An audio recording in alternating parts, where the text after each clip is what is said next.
Hello everyone. ये जो अपन यहाँ पे देखने वाले हैं आज के वीडियो में, तो इसमें देखो लिखा हुआ है distance travelled bye a projectile. थोड़ा सा आपको ऐसा लग सकता है कि ये तो फिजिक्स का टॉपिक है और मैं इसको देख रहा हूँ, तो सभी को मैं बता देता हूँ। कुछ लोग मुझे पहली बार जो देखेंगे उन्हें भी मैं क्लियर कर देता हूँ कि भाई I am not a physics faculty, मैं खुद एक मैथमेटिक्स फैकल्टी हूँ और कोटा में मैं अभी पढ़ा रहा हूँ और 2010 से अभी तक का मेरा IIT JEE एस्पिरेंट्स को मैथमेटिक्स पढ़ाने का एक्सपीरियंस है। लेकिन फिर भी मैं ये वीडियो क्यों बना रहा हूँ, आप अगर टॉप हेडिंग देखें तो distance travelled bye a projectile, ये एक फिजिक्स का टॉपिक है, प्रोजेक्टाइल मोशन का टॉपिक है। एक्चुअली कहीं ना कहीं फिजिक्स और मैथमेटिक्स पूरी तरीके से इंटर रिलेटेड है, बल्कि मैं ये कहूंगा कि without mathematics you can't be champion in physics, है ना। अगर आपको फिजिक्स में ताबड़तोड़ काम करना है तो मैथमेटिक्स आपकी सुपर लेवल की होनी चाहिए। यहां पर मैं एक एग्जांपल इरोडोव का भी लेना चाहूंगा कि इरोडोव के प्रॉब्लम्स को अगर आप थोड़ा बारीकी से देखें तो आपको मिलेगा कि भाई उसमें मैथमेटिक्स का मैथमेटिक्स का मेरा ये सेंस नहीं है कि कैलकुलेशन, है ना। मैथमेटिक्स का सेंस ये है कि मैथमेटिकल ब्रेन यूज होना पड़ेगा, जैसे कि कैलकुलस आपकी यूज होगी। इरोडोव के ढेरों प्रॉब्लम्स के अंदर कैलकुलस लगती है। इरोडोव को बहुत ज्यादा टफ बुक कई बच्चे मानते हैं, जबकि वास्तविकता ये है कि इरोडोव बहुत टफ बुक नहीं है अगर आप उसके ट्रेंड को पकड़ लेते हैं कि उसमें क्वेश्चंस को सोचने का तरीका क्या है, और वो एक फिजिक्स के ब्रेन के साथ साथ आपको मैथमेटिकल ब्रेन भी यूज करना पड़ेगा। तो इस वीडियो में मैं कहीं ना कहीं आपको फिजिक्स की उन बातों पे डिस्कशन करना चाह रहा हूं जहां मैथमेटिक्स इन्वॉल्व होती है। मैथमेटिक्स में मुझे बच्चों ने बहुत प्यार दिया है। पिछले 10 सालों में मुझे बच्चों की अत्यधिक मोहब्बत मिली है। साथ ही साथ मेरे कलीग्स का बहुत सपोर्ट रहा है। मेरे टॉप बॉसेस भी मुझे हमेशा मोटिवेट करते रहे हैं और नतीजतन मुझे रेजोनेंस में कोटा में 2020 इसी साल बेस्ट मैथमेटिक्स फैकल्टी का अवार्ड भी मिल पाया। इसके लिए इसका सारा श्रेय मेरे को तो शायद 1 या 2% जाता है। बाकी जो बच्चे जिनको मैंने पढ़ाया, मेरे कलीग्स, मेरे बॉस वगैरह, इन सबको ही इसका श्रेय जाता है। बच्चों की वजह से ही ये मुझे मिल पाया। तो मैं यहाँ फिजिक्स का एक वीडियो बना रहा हूं, तो मैं ये चाहूंगा कि ये वीडियो आपको कैसा लगा। टू बी वेरी क्लियर, बहुत फ्रैंकली मैं बोल रहा हूं कि मैं फर्स्ट टाइम फिजिक्स का कोई वीडियो शूट कर रहा हूं। तो प्लीज मुझे बताएं जरूर कि आपको ये वीडियो किस तरीके का लगा, जिससे मैं उसमें इंप्रूवमेंट कर पाऊं, क्योंकि इंप्रूवमेंट की गुंजाइश हमेशा होती है और मेरी तो ये पहला वीडियो है फिजिक्स का। ठीक है, तो यहां पर देखते हैं। सबसे पहले तो distance travelled bye a projectile. तो मैंने यहाँ पे एक ये हॉरिजॉन्टल प्लेन है सपोज, और यहां से मैंने एक प्रोजेक्टाइल को प्रोजेक्ट किया। प्रोजेक्शन एंगल मैंने π/4 रखा है, प्रोजेक्शन एंगल मैंने π/4 रखा है, और मैंने जो इनिशियल वेलोसिटी, जो इसको प्रोजेक्शन वेलोसिटी आप बोल सकते हो, वो अपन ने पाई मीटर पर सेकंड रखी है, पाई मीटर पर सेकंड। ठीक है, अच्छा, तो अब देखो सबसे पहला मुद्दा तो ये है कि what is the difference between range and distance travelled. देखो, जब अपन किसी प्रोजेक्टाइल को प्रोजेक्ट करते हैं तो इनिशियल पॉइंट से लेकर के फाइनल पॉइंट तक के बीच की जो डिस्टेंस होती है, ये डिस्टेंस, या फिर मैं इसको फिजिक्स के शब्दों में अगर बोलूं तो मैं कहूंगा इनिशियल पॉइंट से फाइनल पॉइंट के बीच का जो डिस्प्लेसमेंट ट्रैवल्ड है ना, मतलब यहां से लेके यहां तक की जो डिस्टेंस है, इसको हम रेंज का नाम देते हैं। जबकि यहां पर अपन क्या कैलकुलेट करना चाह रहे हैं, distance travelled, and this is not same as the range calculation. Distance travelled का मतलब ये है कि आपको ये लेंथ मेजर करनी है। देखिए, ये लेंथ मेजर करनी है। ठीक है, मतलब आप इसको यूं समझ लें कि सपोज अपन ने एक स्ट्रिंग ली और उसको यहां पे ऐसे रख दिया और फिर उसको सीधा कर दिया, स्ट्रेट। ठीक है, और फिर देखें कि भाई इसकी लेंथ कितनी है, that is your distance travelled by the projectile. ठीक है, तो ये कैलकुलेट करना है। अब इसे कैसे करेंगे, देखो एक बात समझना, अगर आप इसको फिजिक्स के नजरिए से देखते हैं तो आपके पास प्रोजेक्टाइल की एक इक्वेशन होती है, काफी लंबी चौड़ी इक्वेशन होती है, आप उसको यूज करके ये सारे काम कर सकते हैं। लेकिन अगर आप इसमें बहुत बेसिक फंडामेंटल अप्रोच यूज करें मैथमेटिकल ब्रेन को यूज करें तो आप देखें इस क्वेश्चन को अपन किस तरीके से आसानी के साथ कर सकते हैं। देखो मैं ट्राई करता हूं। देखो सबसे पहले तो ये ना केवल क्वेश्चन है बल्कि एक कंसेप्ट है, और ये कंसेप्ट आपका जेईई मेंस में कहीं पर भी यूज नहीं होने वाला है। अगर ये कभी यूज होगा तो जेईई एडवांस में होगा, बाकी मेंस में या फिर दूसरे जो एग्जाम्स होते हैं state level, state engineering entrance examination, या फिर कहीं मेडिकल की मैं बात करूं तो वहां पे ये चीजें यूज नहीं होंगी, संभावना रेयर है। तो मैं इसमें ऐसे स्टार्ट करता हूं कि यहां से लेके यहां तक की अगर डिस्टेंस देखें तो ये तो r/2 है, टोटल रेंज का हाफ है। ये मैंने लाइन ऑफ सिमेट्री ड्रॉ की है, और ये आपकी मैक्सिमम हाइट हो गई, ठीक है, अटेंड बाय द प्रोजेक्टाइल। मुझे ये लेंथ निकालनी है। अच्छा, पैराबोलिक पाथ होता है प्रोजेक्टाइल का, है ना, ये आप प्रूव करते ही हैं। तो मैंने इसमें क्या किया, बड़े ध्यान से देखना, मैंने ये वाला जो ग्राफ आपके सामने बना हुआ है, ये जो शेप आपको दिख रहा है, इसको मैंने वापस से बनाया, और देखना मैंने कैसे बनाया, बड़े ध्यान से देखना, बड़ा ही इंटरेस्टिंग है। देखो मैंने ये ग्राफ, ये एक्स एक्सिस ली और ये मैंने वाई एक्सिस ली, है ना, मतलब कोऑर्डिनेट प्लेन मैंने डेवलप किया, और यहां पर मैंने ये वाला जो डायग्राम है ना, आप इसको यूं फील करो कि ये जो शेप आपको दिख रहा है, मैंने इस वाले पॉइंट को, ये जो टॉप मोस्ट पॉइंट है, टॉप मोस्ट पॉइंट, उसको मैंने ओरिजिन पे रख दिया, यहां पे रख दिया। टॉप मोस्ट पॉइंट मैंने ओरिजिन पे रखा, और आप इसको यूं समझो कि इसको पहले अपन ऐसे फ्लिप कर देते हैं। मेरी बात समझ में आ रही है? ये जो ऐसी कहानी चल रही है ना, सपोज मैं इस लाइन के अबाउट, ये जो लाइन आपको दिख रही है, इसके अबाउट मैं इसे फ्लिप कर देता हूं, तो ये शेप आपको यूं नजर आएगा, ऐसा। ये बात समझ में आ रही? ये शेप दिख रहा होगा, और इसी शेप को मैं यहां पे बना रहा हूं। तो देखना ये कैसा शेप हो गया,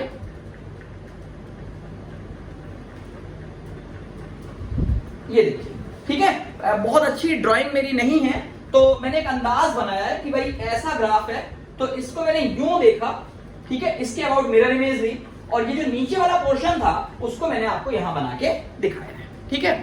अच्छा, अब एक बात बताओ कि ये जो शेप है ये पैराबोलिक होगा, क्यों? क्योंकि भाई ये क्या है, ये एक पैराबोला है, तो अगर आप इसके अबाउट इमेज लोगे तो इमेज लेने के बाद भी क्या रहेगा, पैराबोला। तो ये ग्राफ तो आपका पैराबोलिक है। और अगर आप बेसिक कोऑर्डिनेट ज्योमेट्री लगाएं तो इस पैराबोला की इक्वेशन, इसकी लाइन ऑफ सिमेट्री क्या है, y axis is it's line of symmetry. तो इस पैराबोला की इक्वेशन किस पैटर्न की होगी, मतलब आप देखो ये y equal to x square shape का है, y equal to x square, या y equal to 2x square, या y equal to 3x square, सबके सब ऐसे ही बनेंगे। तो मैंने यहां पे लिख दिया ऐसे y equal to kx square, ठीक है। सम कांस्टेंट पता तो है नहीं कांस्टेंट क्या है, चलो ठीक है। अब मैं इस कांस्टेंट को एक बार कैलकुलेट कर लेता हूं, कैसे करेंगे देखना। देखो एक बात ये समझना कि अगर मैं ये वाला जो शेप है इसको यहां पे मैंने बनाया है, तो ये वाला जो पॉइंट है कहीं ना कहीं ये ओरिजिन पे चला जा चुका है, ओरिजिन पे। अच्छा, तो ये बताओ कि अगर इसको मैं थोड़ी देर के लिए ओरिजिन मान लूं, ठीक है, तो ये h और ये r/2, तो इसके रिस्पेक्ट में आप इस पॉइंट का कोऑर्डिनेट निकाल सकते हो क्या? देखो मैं इसको ऐसे शो करता हूं कि ये हॉरिजॉन्टल लाइन है, कौन सी वाली, ये वाली लाइन, जो ये लाइन है वो मैंने यहां बना दी। अब अगर आप इसको वहां से कंपेयर करें तो ये मैक्सिमम हाइट आपको कितनी दिखेगी, h, ये देखो, ठीक है। मतलब ये ग्राफ थोड़ा सिमेट्रिकल बना सकते हैं और ज्यादा अपन, ये देखिए, तो ये आपको हाइट h दिखेगी, यही वाली। और ये जो डिस्टेंस r/2 आपको ये दिख रही है, ये r/2 डिस्टेंस कौन सी होगी, ये डिस्टेंस ये होगी r/2, चेक कर लो। या फिर आप यहां से यहां तक की डिस्टेंस भी r/2 बोल सकते हो। तो मैं इसको अगर यूं देखूं कि ये डिस्टेंस r/2 होगी और ये डिस्टेंस h होगी, तो क्या ये बात सही है? ये हाइट h थी तो ये h लिख दी मैंने।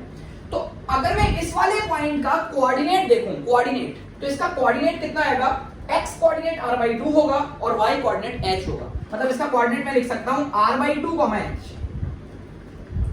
अच्छा, तो ये वाला पॉइंट इस इक्वेशन को सेटिस्फाई करेगा या नहीं करेगा? डेफिनेटली करेगा। तो चलो सेटिस्फाई करा देते हैं, देखना कितना आया। यहां करते हैं y मतलब कि h, देखो y की जगह h आ गया, is equal to k into x square. तो x कोऑर्डिनेट कितना हो गया, r/2, तो x स्क्वायर कितना हो गया, r² by 4। ठीक है, एक्स स्क्वायर। तो देखो यहां से k की वैल्यू आपकी आ गई, कितनी आ गई 4h upon r square, 4h upon r square. और अगर आप इसकी न्यूमेरिकल वैल्यू निकालना चाहते हो तो ठीक है, बड़ी आसानी से आप निकाल सकते हो। कैसे? आपको हाइट, मैक्सिमम हाइट का कैलकुलेशन आता है ना। मैक्सिमम हाइट की वैल्यू कितनी होती है, मैं यहां लिख रहा हूं 4, और मैक्सिमम हाइट होती है आपकी u square sine square theta upon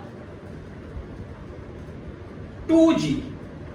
मैं यहां पर एक बात आपको इसी जगह पर बोलना चाहूंगा कि मैंने ये मैक्सिमम हाइट का फॉर्मूला लिखा है u square sine square theta upon 2g, लेकिन मैं आपसे ये भी साथ ही साथ कहूंगा कि अगर आप इस फॉर्मूले को सिर्फ रट लेते हैं तो उसका कोई फायदा नहीं है। आपको इसका डेरिवेशन पता होना चाहिए कि मैक्सिमम हाइट अपन निकालते कैसे हैं, है ना, ये हाइट कैसे निकालते हैं, उसका तरीका क्या होता है। अगर मैं आपको इसी डायग्राम में बताना चाहूं तो सपोज ये u वेलोसिटी है, और यहां पर अगर मैं इसका कंपोनेंट लूंगा तो u cos थीटा आएगा, और vertical component u sin theta आएगा, ठीक है।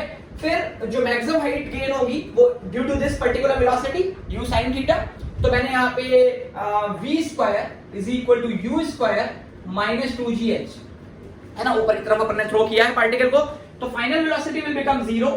इनिशियल वेलोसिटी कितनी हो जाएगी u square sine square theta, है ना, u sin थीटा से, और माइनस 2gh, माइनस 2gh। तो देखिए h की वैल्यू कितनी आ गई, u square sine square theta upon 2g। तो ये बेसिक से डेरिवेशन से पता होने चाहिए अपने को। तो u square sine square theta upon 2g, ये मैक्सिमम हाइट है।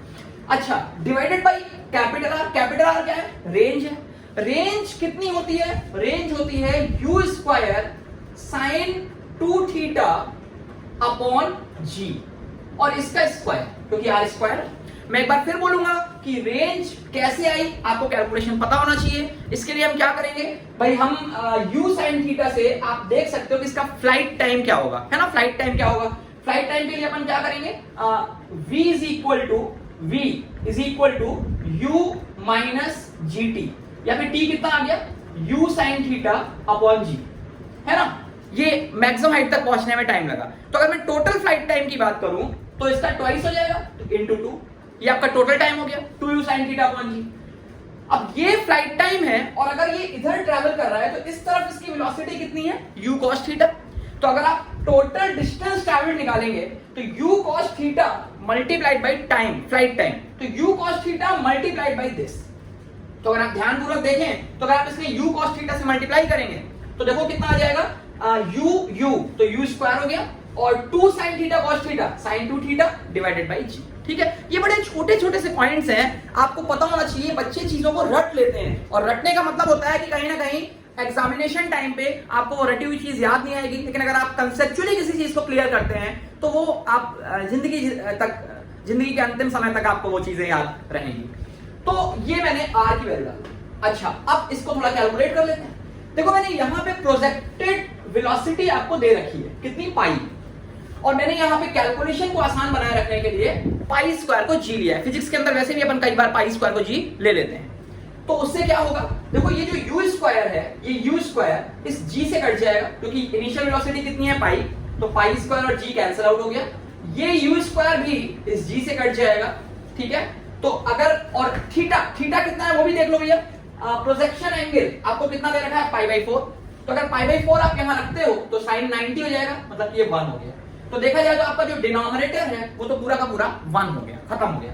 अच्छा, ऊपर अगर बात करें तो देखो ये आपके पास आ गया sine square theta. Sine theta कितना आएगा, 1/√2 साइन 45, उसका स्क्वायर करेंगे तो आपको मिलेगा 1/2। तो 1/2, और ये 2 नीचे और है तो 1/4 इंटू 4। तो देखिए यहां से कैलकुलेशन से क्या आया, k इज इक्वल टू 1। और जैसे ही k इज इक्वल टू 1 आ गया तो मैं कह सकता हूं, ये सब मैं आपको एक्सप्लेन कर रहा हूं, अदरवाइज ये सेकंड से काम है, आप तुरंत इसको निकाल सकते हो। तो ये जो आपको कर्व दिखाई पड़ रही है, इसकी इक्वेशन फाइनली कितनी आ गई, y is equal to x square. क्यों, क्योंकि k की वैल्यू तो 1 आ चुकी है, ठीक है। अच्छा, अब मुझे निकालना क्या था, मुझे ये पूरी लेंथ निकालनी थी, या फिर अगर मैं इस वाले डायग्राम में कहूं तो मुझे ये पूरी लेंथ निकालनी है, ठीक है। तो अब देखो ये मैं लेंथ कैसे निकालूंगा, मैं यहां पर इस वाले हिस्से की लेंथ निकालता हूं ये, और उसका ट्वाइस कर दूंगा क्योंकि सिमेट्रिकल है। तो अब ये लेंथ कैसे निकाले, देखना, मैंने इसका छोटा सा हिस्सा लिया यहां से यहां तक का, ठीक है, और यहां से यहां आने में सपोज मुझे dx आगे आना पड़ता है, dx बहुत छोटी क्वांटिटी, और ये dy मुझे ऊपर जाना पड़ता है, तो मैं इस पॉइंट पे पहुंचता हूं। तो अगर मैं बहुत छोटे से डिस्टेंस को ट्रैवल कर रहा हूं तो मैं इस कर्व को कर्व ना मान करके एक स्ट्रेट लाइन कंसीडर कर सकता हूं। और सपोज ये dl है ना, ये लेंथ कितनी है dl, ये लेंथ ऑफ द कर्व हो गई। तो आप कह सकते हो अगर आप पाइथागोरस थ्योरम लगाएंगे तो you will get dl square is equal to dx square plus dy square. ये देखिए dl square is equal to dx square plus dy square, या फिर आप dl लिख सकते हो under root dx square plus dy square. ठीक है, dl नेगेटिव तो होगा नहीं, तो अपन ने प्लस माइनस नहीं लिखा है क्योंकि dl पॉजिटिव है। अच्छा, ये कितना हो गया यहां से, dl is equal to under root, यहां से dx स्क्वायर कॉमन निकालें तो ये ऐसा कुछ हो जाएगा 1 प्लस dy बाय dx का होल स्क्वायर, और जो dx स्क्वायर है वो बाहर dx बन के निकल आया। ठीक है, ये देखिए आपका dl आ गया। इरोडोम में क्या है यार, यही तो है, छोटी छोटी सी चीजें वेरिएबिलिटी डाल दी गई है। जैसे चूंकि अगर ये कर्व ना होकर के स्ट्रेट लाइन होती तो इसका लेंथ निकालनी बहुत इजी थी, है ना, लेकिन ये कर्व हो गई तो हमने एक वेरिएबिलिटी यहां पे देखी। ठीक है, तो इरोडोम में प्रॉब्लम्स में आपको हमेशा वेरिएबिलिटी मिलेगी। एक्सेलरेशन कांस्टेंट नहीं होगा, वेरिएबल होगा, बल्कि एक्सेलरेशन t स्क्वायर का फंक्शन हो सकता है, sin t का फंक्शन हो सकता है, cos t का फंक्शन हो सकता है ना, मतलब डिफरेंट वेरिएबिलिटी इरोडोम के क्वेश्चंस में आपको जगह जगह पर मिलने वाली। तो देखिए ये dl आ गया। अब अगर मैं टोटल लेंथ यहां से यहां तक की निकालूं, ठीक है, सपोज l, तो क्या करेंगे, l के लिए क्या किया, इसको अपन ने इंटीग्रेट कर दिया। इंटीग्रेट किया तो लो भाई यहां इंटीग्रेट किया, यहां इंटीग्रेट, ये 0 टू l, तो देखिए l आ गया, लेफ्ट हैंड साइड तो l आ गया, ये देखो इज इक्वल टू, अच्छा यहां पे लिमिट किसकी लगेगी, dx के, x के रिस्पेक्ट में आप इंटीग्रेट कर रहे हो ना, तो x की लिमिट लगा दो। कहां से कहां तक x जाएगा, यहां से, मतलब कि 0 से कहां तक, फाइनल पॉइंट का x कितना है, r/2, तो लो मैंने यहां पे r/2 लिख दिया, है ना। यहां ध्यान रखना कि अभी अपन सिर्फ ये लेंथ निकालना है, उसका ट्वाइस कर देंगे लास्ट में, कोई बड़ी बात नहीं है। तो देखो ये कितना आ गया, integration under root 1 plus dy by dx की वैल्यू कितनी आ गई भाई, देखो ये कर्व कौन सी है, y equal to x square, तो dy by dx is simply 2x, तो 2x का होल स्क्वायर dx। ठीक है, अच्छा लिमिट कितनी आ गई, 0 से लेके r/2। आप एक काम कर सकते हो, r की वैल्यू भी निकाल सकते हो। जैसे r की वैल्यू कितनी होती है, यहां पे अलग से अगर लिख ले, इधर बना लेते हैं। ठीक है, कहीं मैंने फॉर्मूला लिखा तो नहीं, r का नहीं लिखा है, यहां लिख लेता हूं, देखना मैं r लिख रहा हूं, r is equal to u square sin 2 theta upon g, ये आपका रेंज का फॉर्मूला है। ठीक है, जो अभी मैंने डेराइव करके भी आपको यहां दिखाया। तो अगर आप r की वैल्यू निकालें तो थीटा 45 डिग्री है, तो sin 2 थीटा कितना हो गया, 1। ठीक है, sin 2 थीटा 1 हो गया, और u स्क्वायर g से कैंसिल आउट हो जाएगा, तो u स्क्वायर g से, क्योंकि u की वैल्यू कितनी थी, पाई, तो पाई स्क्वायर g से कट गया, तो r की वैल्यू कितनी आ गई, 1। तो अगर आप r की वैल्यू यहां 1 रख दें तो ये जो आपकी लिमिट जाएगी वो कहां से कहां तक गई, 0 से लेके 1/2 तक। ये देखिए, अब ये इंटीग्रेशन बेहद मामूली इंटीग्रेशन हो गया। ठीक है, कैसे करोगे, यहां पर कुछ बच्चों को under root a square plus x square के इंटीग्रेशन का फॉर्मूला याद रहता है, बहुत बढ़िया बात है, आप वहां से कर लो। ठीक है, या फिर मैं फिर बोलूंगा कि आपको under root a square plus x square का इंटीग्रेशन का डेरिवेशन या पता होना चाहिए। अगर आपको फॉर्मूला याद है दैट्स गुड, लेकिन अगर आपको डेरिवेशन नहीं पता है तो वो गलत है, डेरिवेशन जरूर पता होना चाहिए। तो डेरिवेशन के लिए मैंने यहाँ पे क्या किया, मैंने यहाँ पे 2x को tan थीटा सपोज किया, 2x को tan थीटा लेट किया। अब आप इसे डिफरेंशिएट करिए, तो x के रिस्पेक्ट में अगर डिफरेंशिएट करें तो 2 is equal to sec square theta d theta by dx। ये देखिए, ठीक है, तो यहां से अब आपका ये लेंथ कितनी आ गई, देखिए integration under root 1 plus 2x square, देखिए 2x मैंने tan थीटा लिया है, तो 1 plus tan square theta sec square theta आएगा, और अंडर रूट खत्म हुआ तो वो sec थीटा बचा, सिर्फ sec थीटा। ठीक है, sec थीटा, और dx की वैल्यू अगर आप देखें तो dx कितना आ जाएगा, sec square d theta by 2, तो sec स्क्वायर और करेंगे तो यहां sec क्यूब हो जाएगा d थीटा बाई 2। ये देखिए, ठीक है, अब यहां पे लिमिट थीटा की आएगी डेफिनेटली, तो जब मैं x की वैल्यू 0 रखूंगा, x की वैल्यू 0, तो देखिए थीटा 0 आ गया, और जब मैं x की वैल्यू हाफ रखूंगा, हाफ, तो ये 1 हो गया, तो थीटा बिकम्स पाई बाई 4। ये अब sec क्यूब थीटा, मैंने वही कहा कि आपको पता होना चाहिए कि इंटीग्रेशन इसका कैसे होता है, under root a square plus x square, सिर्फ formula is not enough at least for JEE advance. तो अब मैं आपको यहां पे अलग से sec cube theta sec cube theta का इंटीग्रेशन करके दिखा रहा हूं। ये कैसे होगा देखते हैं। सपोज ये आपका i के बराबर है ना, i ले लिया मैंने, तो देखो ये कितना हो गया, इसको मैं लिख सकता हूं integration sec theta into sec square theta. ठीक है, sec इंटू sec स्क्वायर लिख दिया, और ये आपके पास कितना आ गया, i बराबर इंटीग्रेशन sec थीटा, और sec स्क्वायर को लिखा मैंने 1 plus tan square theta d theta. ठीक है, अच्छा अब इसे अंदर मल्टीप्लाई करते हैं, तो देखिए ये हो गया integration sec theta d theta, एक अलग कर लिया मैंने, प्लस इंटीग्रेशन sec थीटा और tan स्क्वायर थीटा, जिसको अपन ने tan theta into tan theta लिखा है ना, sec theta into tan square theta, तो इसको sec theta into tan theta into tan theta लिखा, और इसका इंटीग्रेशन, तो अगर मैं इसका स्टेप भी बता दूं आपको, तो क्या करते हैं अपन, sec theta plus tan theta से मल्टीप्लाई और डिवाइड करते हैं, तो वहां से आपका ये निकल के आ जाएगा ln mod sec theta plus tan theta. ठीक है, अच्छा फिर अगर मैं यहां पर इंटीग्रेशन बाय पार्ट्स लगाता हूं, तो मैंने ये पार्ट एक फंक्शन लिया और tan थीटा को दूसरा। ठीक है, इसको अपन ने क्या लिया, सेकंड फंक्शन, इसका इंटीग्रेट करेंगे, और फर्स्ट लिया मैंने tan थीटा। तो देखिए ये कितना आएगा, प्लस फर्स्ट फंक्शन मतलब कि tan theta into integration of second, second का integration sec theta tan theta का इंटीग्रेशन क्या हो गया, sec थीटा हो गया। ठीक है, तो first into integration of second, फिर माइनस, यहां माइनस लगा के लिख देते हैं, माइनस क्या लिखा मैंने यहां पे, फर्स्ट सेकंड का फॉर्मूला लगाया, तो first function tan theta into integration of second minus integration of differentiation of first, differentiation of first क्या आ गया, differentiation of first sec square theta into integration of second, तो इसका इंटीग्रेशन वापस से sec theta आ जाएगा, तो ये देखिए क्या हो गया, sec क्यूब थीटा। आप अगर ध्यानपूर्वक देखें तो देखो ये i लिखा है, i is equal to this plus this, और माइनस देखो ये क्या लिखा है, ये वापस से i लिखा है जहां से शुरू किया था। तो अगर मैं इसको i लिख देता हूं तो i इस तरफ जाएगा, तो आप देखें कि 2i की वैल्यू कितनी आ गई, 2i is equal to ln mod sec theta plus tan theta plus sec theta into tan theta. ये देखिए आपकी i की वैल्यू आ गई, या फिर आप इसे बाई 2 कर दें, ये देखिए ये आपका इंटीग्रेशन निकल के आ गया, किसका, ये इंटीग्रेशन निकल के आया आपका sec क्यूब थीटा का, और इसमें आपको लिमिट लगानी थी कहां से कहां तक, 0 से π/4, तो मैं इसी जगह पर आपको लिमिट लगा के दिखा रहा हूं 0 से π/4, और फिर इसमें हाफ से मुझे मल्टीप्लाई भी करना था, तो मैं इस i को हटा के यहां हाफ से मल्टीप्लाई भी कर रहा हूं, और इसको मैंने l लिख दिया। ठीक है, मतलब देखो l is equal to half, और sec cube theta d theta का जो इंटीग्रेशन मैंने निकाला, ठीक है, और 0 टू π/4 लिमिट चली।